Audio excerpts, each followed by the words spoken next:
بسم الله الرحمن الرحيم. متتبعي قناة خراز عبد القادر، مرحبا بكم.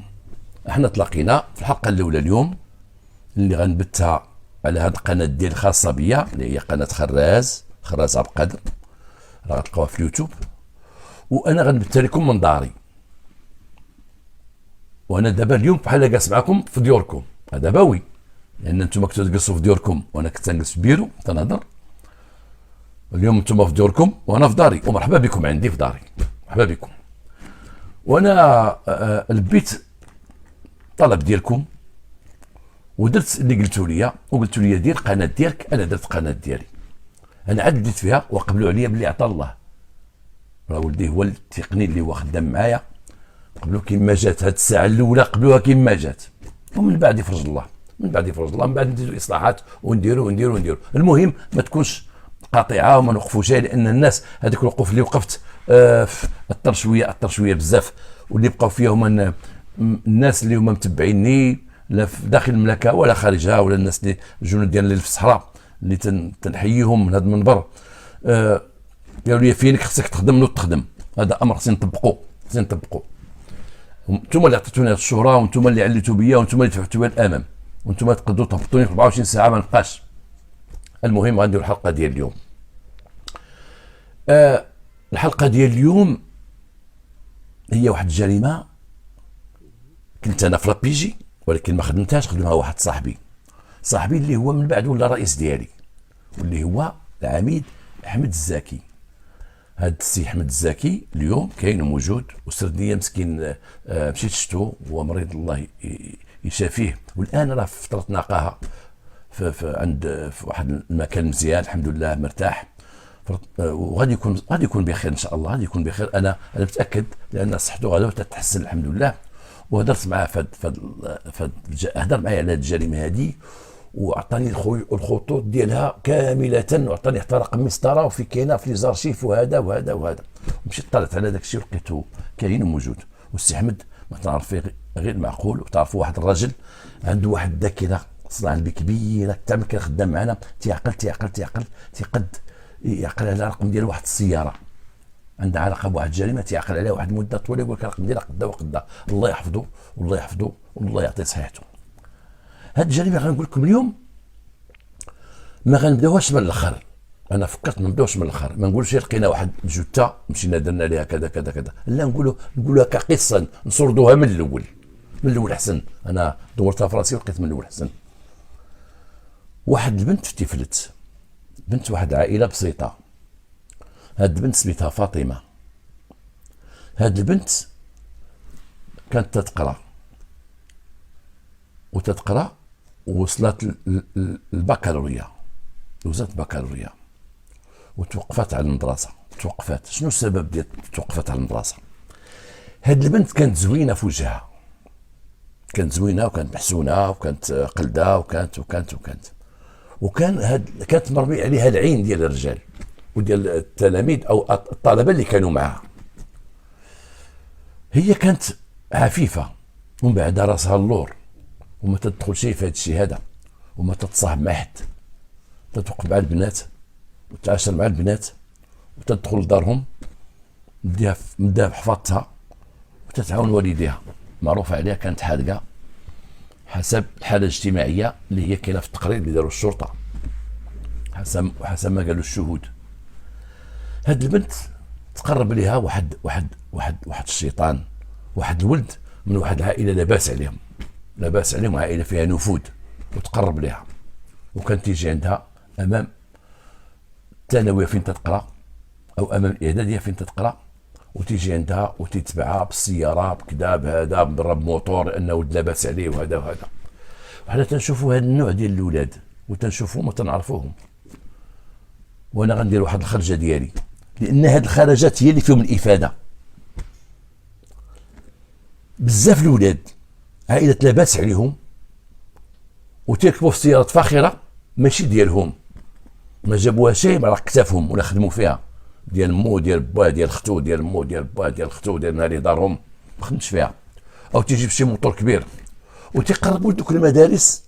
ما تيمشيوش على المدارس اللي هي مثلا الفرنسيه بحال ديكارت ولا بارزاك، ولا الاخوين، دوك المدارس اللي فيهم ولاد الناس لاباس عليهم ما عندهم ما يدوا منهم، تيمشيو المدارس اللي فيهم ولادنا العائلات البسيطه، العائلات الفقيره، وتما تيبقاو يوقفوا قدام دوك المدارس، تيوقف بديك السياره وتيبقى يمشي ويجي وتيتكسول وتيبقى يعجبو راسو، ويبقى ينقع البنات ويزيد في الموسيقى زدف زدف ديك الطوموبيل، وتيبقى تما يتلوى حتى تيصيد شي بنت مسكينه اللي تمشي معاه وتتصاحب معاه وتظن هي في راسها هذا راه ولد عائله لاباس عليها، راه غيتزوجني وغيدير لي وغيدير لي وغيدير لي البيرمي ويعطيني السوق وغيدير تتمشي تنقز لهاد خياتنا هادو، تدير الغلطه الكبيره في حياتها. مع ان دوك الولاد للاسف كاع ما تيتزوجوا دوك البنات، ولكن تيستعملوهم بحال سياره التعليم، تيتعلم فيها داكشي اللي بغا وعاد تيمشي لجهه اخرى بحال سياره التعليم، صافي بحال سياره التعليم تيتعلم فيها ويدير فيها داكشي اللي بغا، وفي الاخر دارهم تيزوجوه ديك اللي بغاو دارهم، ولا ديك الموظفه اللي بغا، ولا ديك بنت عمو ولا بنت خالو. بزاف البنات تيطيحوا في هاد الشبكه هادي ديال دوك ولاد الاغنياء اللي تيبقاو يدوروا قدام المدارس وقدام الثانويات، شي بنات مساكن تيطلقوا تيمشيو معاهم، غرضها غير تبان معاه، غرضها غير يقولوا لها راه مصاحبه مع فلان، ولكن النهايه ديما تتكون نهايه واحده، نهار تيرميها وتزيد تحاوت مع الطريق وتتولي مدوله من المدرسه وتجلس ما تبقاش تقرا كاع، تكون هو سببها. وهذا الشيء اللي وقع لهاد البنت فاطمه، مشات مع هذاك، مشات معاه وفي الاخر الزاو طلقها وزاد في حالته مع الطريق. اش وقع؟ هاد البنت حملات منه، حملات من داك خينا، كانت تمشي معاه تدير واحد الدار، اليوم غدا حتى حملت منه وكتمت داك السر ما قداش تقولوا. شاف داك السيد مجد عليها، ولد عائله كبيره وهي فقيره ما عندها ما دير، هضرت مع امها وقالت لها السر، والبنت تعاود اسرارها لامها، قالت لها امي شوفي اش وقع لي مع هذا، قالت لها واش غنديروا اويلي، اش غنديروا اويلي، ما عندنا ما نديروا اويلي، شداك اويلي كذا اويلي كذا. بقاو اليوم غدا هذه تيديروا عشوب باش تشهد، تياكلوا كاينه حقا، كاينه تطيح بنادم، تيديروا شي حاجه غير بيناتهم حتى حاجه ما كانت. وهذا الشيء تيوقع لبزاف البنات وبزاف العيالات اللي من تيحملوا تينوضوا يبقى يخرقوا من هنا لهنا باش طيحوا، ما تيطيحش تيبقى لاصق فيها تتحمل، عاود ما تشوف تلتجأ للطبيب ولا تلتجأ للقضاء. وهاد البنت حملات ووقفت من الدراسه لان غادي يشوفوها، وبقات معتصمه غير في دارهم، وسترها امها، سترها على والديها، على باها، سترها على خوتها. والمراه بعض المرات والامات بعض المرات تيستروا بناتهم في هذه الطريقه هذه، وتتقد البنت تكون في دارهم حامله تعرفها غير ما خوتها ما يعرفوهاش، تدير لباس فضفاض كسوه هكا، ما تبقاش تحرك بزاف في الدار، تبقى شاده القنت جالسه ما تجلسش، وتقدم ما تكون تخاف من باها وتسترها. وهذه هي الكارثه، اللي خص تكون الصراحه ما بين الاب والام. ولدنا وقع عليه شي حاجه قول، بنتنا وقع عليها شي حاجه قول. شحال من ام تستر بنتها في هذا الشيء وتتكحلها في الاخر، وتقول لك لا انا خفت نقول لها با راه يقتل هذيك الساعه. شحال من ام تطلق عند ولدها الحشيش في جيبه والقارو في جيبه وتستر على باه، لا قلتها لباه مسخوط، باه يطلع عليه الدم يضربوا ديك الساعه يقتلوه، تيبقى يقول لها الهضره الخاويه، تيخرجوا على الدراري وتيخرجوا عليهم. الصراحه تكون الاب الام قولي لي اش كاين، وقولي لي اش كاين، اللي كاين قولها ليها في الاخر، قولي قلتها ليه، ماشي تقول لي وانا خفت نقولها ليه يدير شي مصيبه.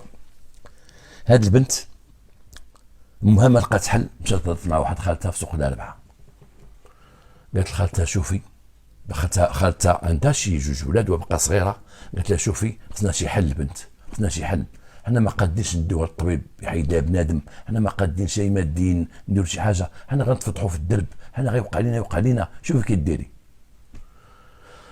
قالت لها خالتها جيبي هديه، هزتها خالتها داتها عندها وخلتها عندها، وقالت الناس راه مشات خدامه. خالتها اش دارت؟ اتفقت معها واتفقت مع امها، قالت لها شوفي شتي اش غنديروا، البنت نخليوها تتولد ونديوها للماتيرنيتي في الرباط، وندخلوها في الرباط في الماتيرنيتي، نقول لهم حنا جينا ضياف واش داروا جاع، وندير بحال المدنيه ديالي انا مع راجلي انا، ومن الدري نعطيهم سميتها، نقول ما عندهاش الكارني هاد الحاله المدنيه. فهمتوا واش بغات دير؟ بغات تجيب البنت عندها، ومن تبغي البنت تولد ديها الماتيرنيتي في الرباط، وتدخل البنت الماتيرنيتي، ومن البنت تولد امها راها بجنبها هي وخالتها، ويقول لهم اعطونا عفاك الاسم ديالها، وتقول لهم فلانه بنت فلان، على زهراء مثلا اللي هي خالتها، تقول لهم هي سميتها زهراء، حيت البنت في العمر ما بينها وبين ديك خالتها ما كاينش عمر بزاف، ما كاينش، يقدوا يغلطوا، ماشي بنت صغيره، راه البنت كبرات وكبيره، لانها قد البنت تقريبا ديك الساعه عندها واحد كما قال لي السيد عندها واحد شي 22 عام، وخالتها يكون عندها شي 26، ونجحت العمليه ودخلت البنت الماتينتي د الرباط وولدت بنيه صغيره، ولدت بنيه، وجاو الاداره ديال الماتينيتي وقال لهم ها سميتها، عطاهم الحاله المدنيه وتقيدت البنت وخداو شهاده الازدياد وخرجوا من تما وجاو السوق الاربعه، وجلست المراه واحد 10 ايام ومشات قيدت البنت في الحاله المدنيه بان هي اللي ولدتها، هزها في يدها هي اللي ولدتها، وقيدتها في الجلبه وقيدتها ودازوا من هنايا، ان البنت ما داتش بالبطاقه الوطنيه بحجه بان ما عندهاش. هاد البنت بقات مع خالتها في سوق الاربعه، هذيك خالتها راجلها ساق الاخبار بلا ما نقولها فونكسيون ديالو، لانه كان راجل خدام تيمشي ويجي خدام الصحراء، وبقات عايشه، وراجل قبل ديك البنيه الاخرى كان عندها 2 وليدات، وقبل ديك البنيه وقالوا ولا الضالين امين، وجات البنت التفلت كانت خدامه وها هي جات بخير ولا خير. هذيك المراه بقى قابله ديك البنت، ولكن فاطمه خصها تتزوج وتعرف مع واحد الولد من حومتهم، وبقات تتمشى معاه، ولكن قال لها واحد النهار سمعت شي هضره، واش انت بصح كنتي حامله؟ قالت ليه لا ما كنتش حامله. قال لها انا سمعتها، قال لها ما كنتش حامله، هاد الهضره سمعتها وهي تفارق معاه، ضربت عليه صافي، وبقات عايشه مع دارهم، تخدم شي خدمه بسيطه، تمشي تخدم شي خدمه بسيطه وتجي مره عند سيبان، مره تخدم في خياطه، مره تخدم في هذه وهذه. تعرفت مع واحد السيد اخر تصاحبت معاه، كان عسكري، العسكري وقف بانه غيتزوجها، ولا تتبغيه ولا تيبغيها. العسكري بدا تياخذ معلومات عليها، تدخل لدارهم تيخرج كذا، تيهضر معها، هضر مع دارهم في الخطوبه، امور غدا مزيانه، حتى واحد النهار وقال لي هذه الكلمه، قال لها انت ماشي بنت، انت كنتي حامله. قلت لها انا عمري ما كنت حامله. قال لها انت كنتي حامله وانت ماشي بنت، وانت ماشي غندوز عليك ونشوفك واش بنت ولا لا، واش مدوزه الفريضه ولا لا. نوضت معاه الصداع وفتعلت داك الصداع، فتعلاته ونوضته معاه وقالت لي تفارق معايا، وتفارق مع هذاك السيد مشى في حالته وغبر، وبقات عايشه بوحدها، ولكن ديما كانت تتخمم يكون عندها شي واحد، يكون عندها شي صاحب، يكون عندها شي واحد غتزوج به. بقات تتقلب. علاش؟ عرفت بزاف البنات تيقلبوا على الزواج باي وسيله، بزاف البنات كاين شي بنات خصهم غير يتزوجوا، بحال هاد فاطمه خصها تتزوج، خصها تتزوج والسلام. كاين شي بنات ما يفكروا في خدمه، ما يفكروا في مستقبل، ما يفكروا في حتى شي حاجه، خصها غير مهم يكون عندها راجل، غير المهم تتخمم اولي انا كبرت، اولي وصلت دابا 20، اولي في 28، اولي انا ما بقى عندي حد، شكون اللي غيديها فيا؟ مرات تمشط، مرات تخرج بالسروال، مرات دير اخوانيه زعما انا وليت اخوانيه، مرات دير متحجبه ترجع عاوتاني للسروال، دير السروال، كل مره تتبدل مسكينه، خدامه على داك السيد اللي غيتزوج بها، خدامه على السيد اللي غيتصاحب معاها، هذه هي فكرتها. تجي للدار قبل المرايه، ما تقلب على خدمه، ما تقلب على والو، الا حتى انا خدمت شي خدمه تدور عليها تقلب. كاين شي بنات تيصحابوا الزواج ما عرفتش شنو هو عندهم، الزواج راه شي حاجه خصها تكون، وخصها ولا بقيت بلا زواج ما عرفت شنو كاين، تنساو بان الله هو اللي تيكتب داك الشيء، وكل وحده عندها رزقها، وكل وحده عندها راجلها، كل وحده تيكتب لها الله اللي تيزوجها، والله اللي تيزوج، والله اللي تيسبب الله اللي تيسبب في الزواج. وهذا الشيء معروف عندنا حنا الناس، تيقول لك الناس باقي رزقها ما كاين شيء، وباقي ما جابش الله داك ولد الناس، ما جابش الله داك ولد الناس. اش تنقولها؟ ان الله تيجيب داك ولد الناس. خصها غير البنت تبقى بالعفه ديالها، وتبقى صابره، وتبقى شاده راسها، وتبقى محافظه على البكره ديالها والعزوبيه ديالها وعلى اخلاقها، غيجيب الله ولد الناس، يجيب ولد الناس. لان البنت تقلب على الراجل، تيقولوا النصارى، وغنقولها بواحد بالفرنسيه، À force de chercher un mari, on devient prostituée. من كثر الوحده تبقى تقلب على راجل تولي فاسده، تقلب هذا لا هذا لا هذا لا هذا لا نتصاحب مع هذا لا هذا مشى نشوف عاده شو مع هذا تولي فاسده. وهادشي اللي وقع لها مسكينه، بقات تقلب من هذا لهذا لهذا هذا حتى تعرفت مع واحد الخياط، وذاك الخياط كان زوين ومحسون وما مجوج شيء وعنده دارو وعنده محالو، وتصاحبت معاه وبغاتو بغاتو بغاتو بغاتو لواحد الحد ما تتصورش، واتفق معاه هي على الزواج. وفكرات واحد الفكره شيطانيه، قالت لي مشات تبحث وعرفت بانني انا عندي بنت، والبنت ديك الساعه وصلت 6 سنين في عمرها، 6 سنين وصلت من تعرف مع الخياط، 6 سنين، شوف شحال داز على الحمل، 6 سنين والبنت عند ديك المراه، وبدات تخمم تقول واحد النهار غيعرفوني بانني انا عندي بنت، حيت هي ارتكبت شي غلط حتى هي. كانت مره تمشي عند ديك خالتها وتجي معها البنت الطفلت، تتخلى عندهم 4 ايام 5 ايام وتترجعها، عاوتاني تجيبها وترجعها، والبنت ولات عارفه صغيره، ولات عارفه بان هذيك هي امها، هذيك هي امها، مع انك تقول لها ما تقوليش ماما، ما تقوليش ماما، ولكن الجيران حي شعبي، احنا عارفين الاحياء الشعبيه ديالنا، فرانك الجاوي تيبخر الدرب كامل، الناس راه من عينهم، هذيك راه بنتها، هذيك هي اللي كانت حامله، ايوا راه تجيبها وديها، راه كذا كذا، هي فتحت راسها من تجيب البنت ديما ديما ديما. ولكن من دارت هذا المشكل هذا، ولات تقول اي واحد غيخطبني الا وكاين هذه البنت غادي يعرف هذه البنت هذه. ولما جا الخياط قالت الخياط غادي يبقى يبحث، ان الخياط عرفوا بانها مفتضه، قالت لها ودي انا واحد كان غيتزوجني يفتض البكره ديالي، لان بقات يمارس معها الخياط في محاله وفي دارو. وقالت لها ودي هادشي اللي كتب الله انا، والخياط قال لها هذا ماشي شغلي، ماشي كاع بنات العالم عزبات، وهادشي تيوقع. واللي ستر بنت راه الله تيسترو في هذا المجال، ربي تيسترو، تيقولوا هاد الناس تيعرفوا احسن منا. الخياط قبل بقدر الله، ولكن الخياط خافتو يوصل ويعرف بانها كانت حامل وعندها بنت. هي ما بغاش الخياط يعرف، ما بغاش ديك البنت تبقى تماما، ما بغاتش ديك البنت تبقى في حياتها، ما بغاتش ديك البنت شي نهار الخياط يبحث باغي يتزوج بها مع المده وصل ديك البنت، وعارفه راسها غتجيب ديك البنت تجيبها لانها ولات تتوحشها وتتجيبها، وعرف الخياط غيعرف العلاقه ديال العائله كامله، غيعرف باها امها اللي تزوج بها، عرف خالتها وعرف كذا وهذا وهذا، ربما شنو هو الحل اللي لقات واحد الحل شيطاني وخطير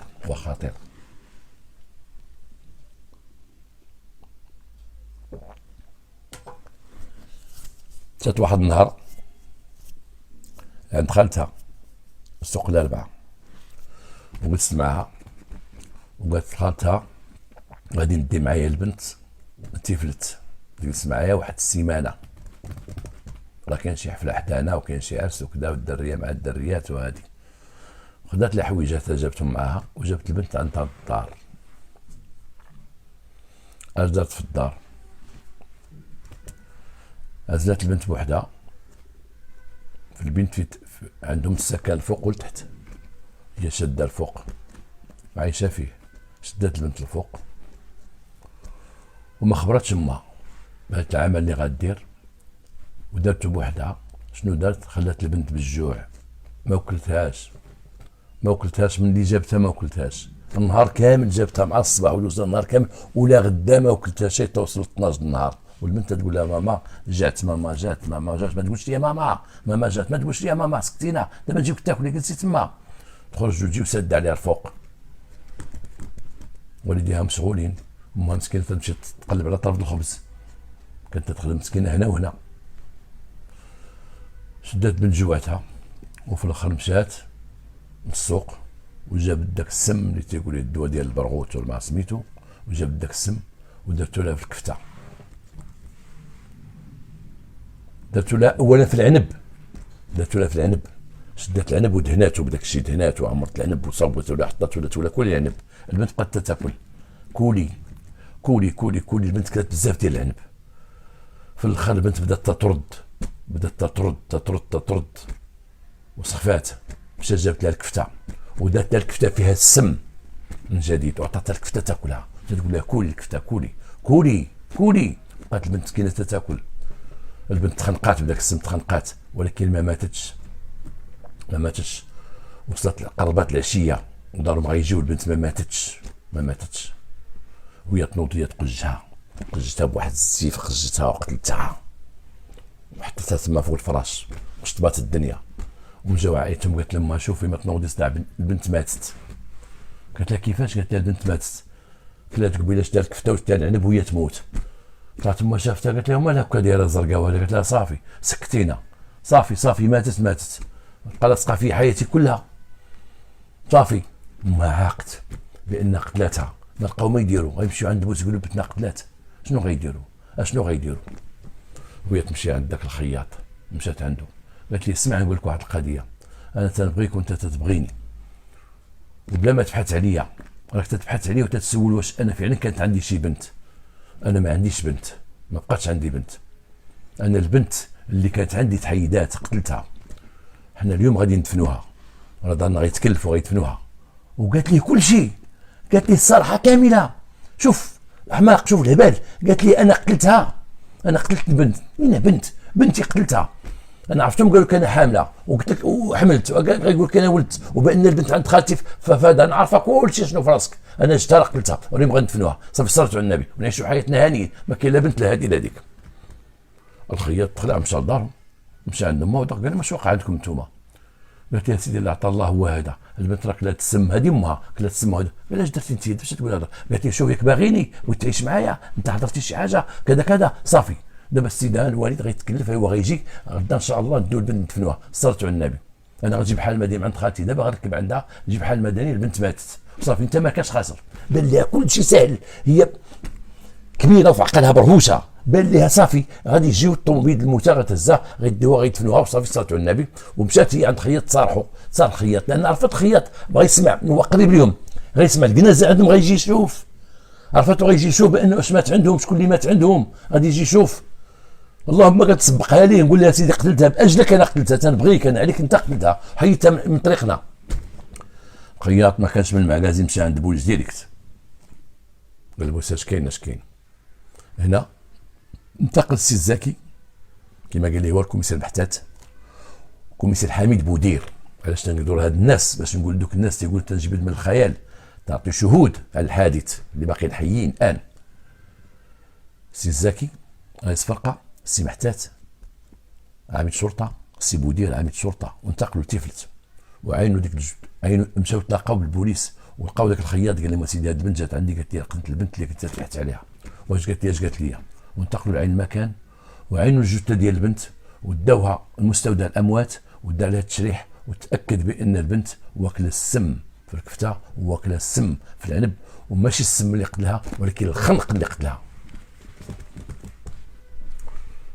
هنا بدا بحث اخر مع البنت لما جات واعترفت، وبدا بحث اخر. وقال لي واحد السيد،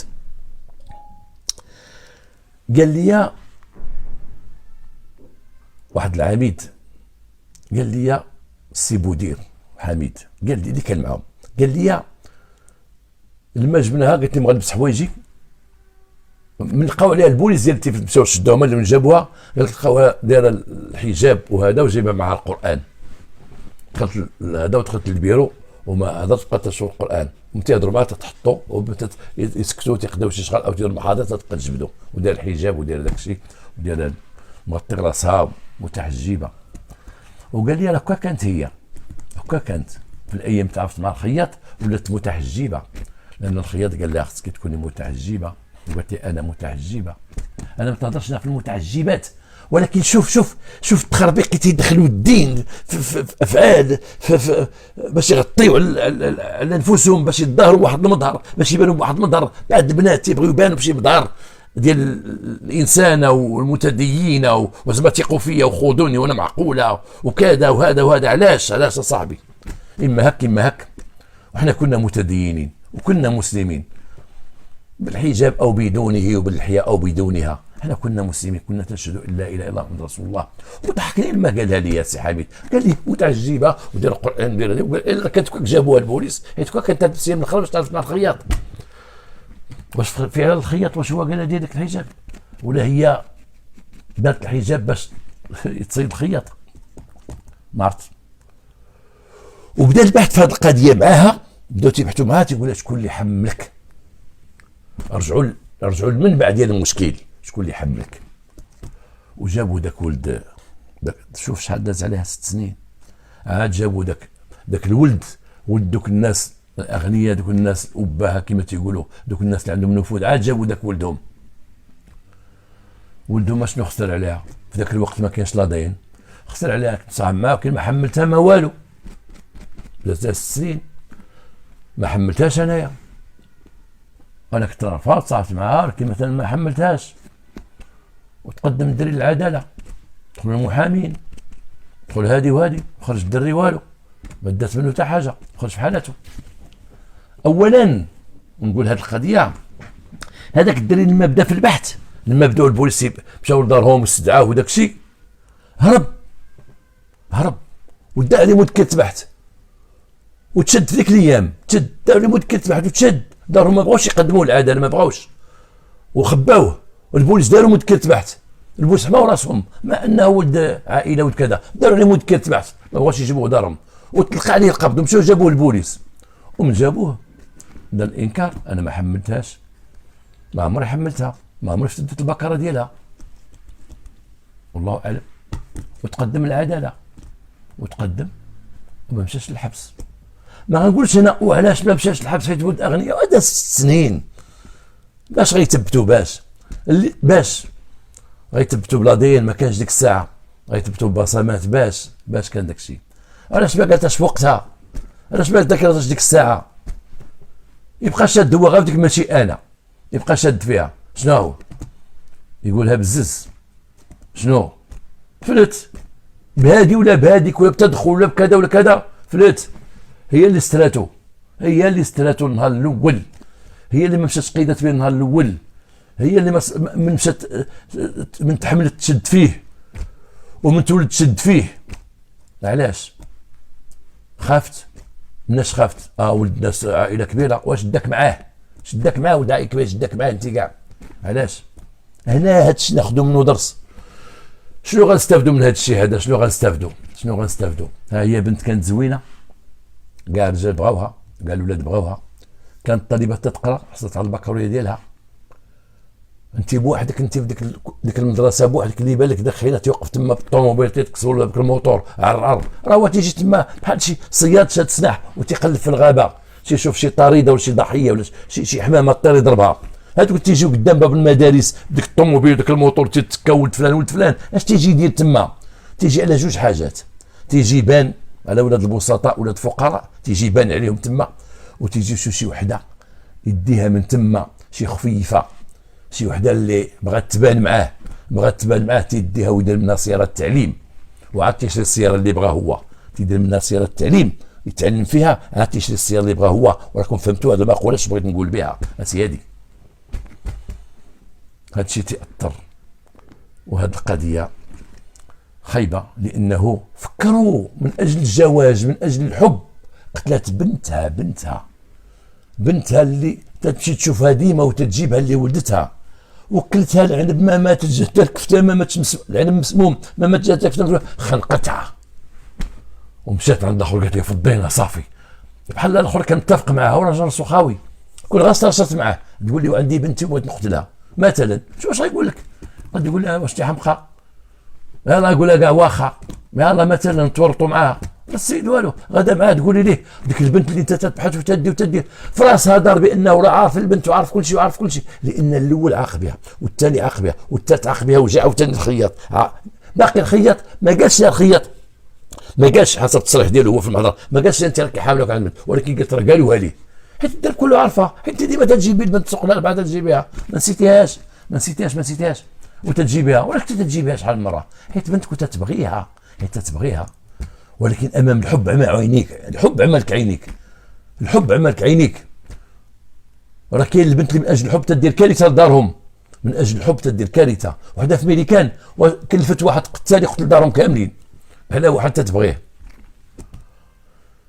وديك لا بوندابادير في المانيا، واحد العصابه بوندابادير سرقوا واحد بنت وطلبوا لبوها راجل غني كبير، طلبوا لي فلوس صحيحه وعطاهم فلوس، وعلاش كل دار العمليه دارتها البنت، حبات واحد من ديك العصابه وقالت لي انت تنبغيك تنموت عليك ونقول لك واحد القضيه، نعطيك واحد كذا، نعطيو صحابك هاد العصابه ديروا لبا كذا كذا. من اجل الحب خرجت على باها، من اجل الحب تخرج على والديها، خرج على كل شيء. هادشي دارتها من اجل الحب، قتلت بنتها، قتلت من اجل الحب، الحب الاعمى، الحب الممسق، الحب الملوث، ماشي الحب النقي، الحب الشريف. تقبلوا مني هذه الحلقه، هذه وهي الحلقه الاولى ديالي، وانا عاودتها لكم، ونتمنى في المونتاج ديال ولدي وهادشي يخرج داكشي مزيان. نتمنى من الله ما تكون لا صوره ناقصه لا صوت ناقص، الا كانت شي صوره ناقصه صوت ناقص تحملونا في هذيك حلقه تجريبيه. نتمنى الله تكون بخير، وانا معكم ان شاء الله، وحنا زايدين في هادشي هذا. والسلام عليكم ورحمه الله تعالى، واش غادي نقول دابا، بركاته ولا بركاته، وبركاته وبركاته باش تكون خاطرنا. والسلام.